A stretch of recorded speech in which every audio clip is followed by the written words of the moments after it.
আজকে আমি আপনাদের সঙ্গে শেয়ার করব একদম কলিজা ঠান্ডা করার মতন একটি ক্ষীর আইসক্রিম বানানোর জন্য এখানে আমি 1 লিটার দুধ নিয়েছি। দুধটাকে একদম জাল করে আমি ঘন করে নেব। যেহেতু আমি ক্ষীর আইসক্রিম বানাচ্ছি সেজন্য দুধটা অনেক ঘন করতে হবে। এখানে আমি 1 লিটার দুধকে হাফ লিটারের মতন করে নেব।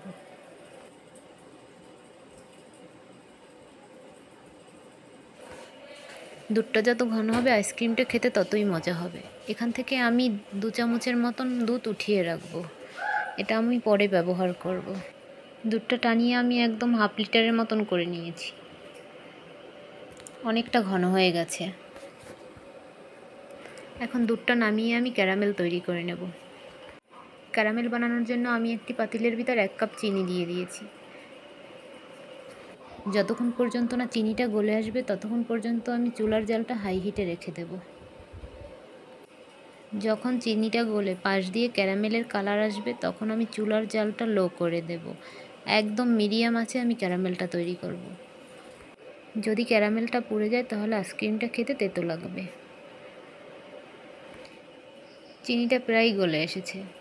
এখন আমি চুলার আঁচ একদম লো করে তারপর ক্যারামেলটা তৈরি করে দেব। ক্যারামেলের কালার প্রায় চলে এসেছে।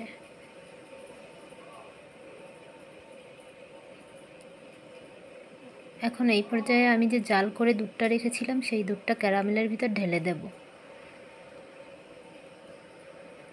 এই পর্যায়ে চুলার জালটা বাড়িয়ে আমি দুধটা ক্যারামেলের সাথে মিশিয়ে নেব।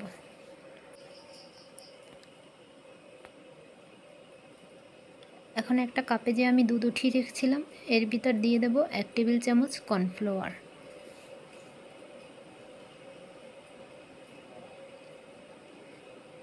কর্নফ্লাওয়ারটা দিয়ে আমি ভালো করে মিশিয়ে নেব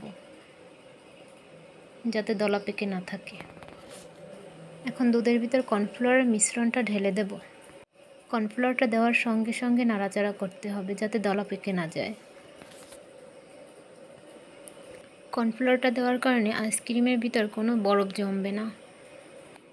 জাল করতে করতে মিশ্রণটা অনেকটাই ঘন হয়ে গেছে। এই পর্যায়ে আমি চুলার জাল অফ করে দেব আর চুলা থেকে নামিয়ে এই মিশ্রণটা আমি একদম ঠান্ডা করে নেব। একদম গরমের যেন কোনো ভাব না থাকে। আর এদিকে আমি একটা বাটি নিয়ে নিয়েছি। আর এখানে নিয়ে নিয়েছি আমি ভিভো ব্র্যান্ডের ক্রিমটা।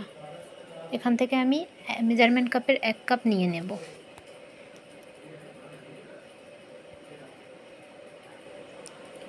আর ক্রিমটা যদি ফ্রিজে রাখা থাকে অন্তত 40 মিনিট আগে বের করে রেখে দেবেন। এখন একটা হ্যান্ড বিটার দিয়ে আমি বিট করে নেব। আমি 30 সেকেন্ডের মতন বিট করে নেব।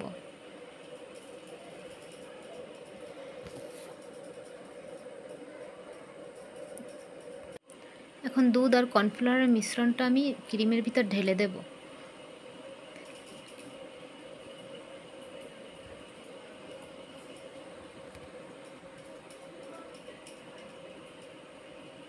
আবারও আমি বিট করে নেব।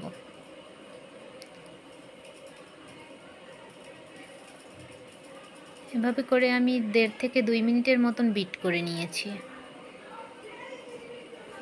নতুন নতুন ভিডিও পাওয়ার জন্য আমার চ্যানেলটিকে সাবস্ক্রাইব করে রাখবেন। বিট করা হয়ে গেছে।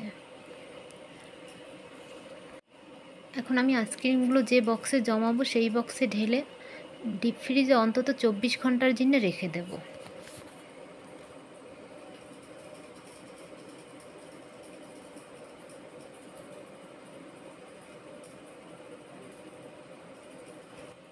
আমি এখানে 2টো বক্সে করে আইসক্রিম রেখে দিচ্ছি।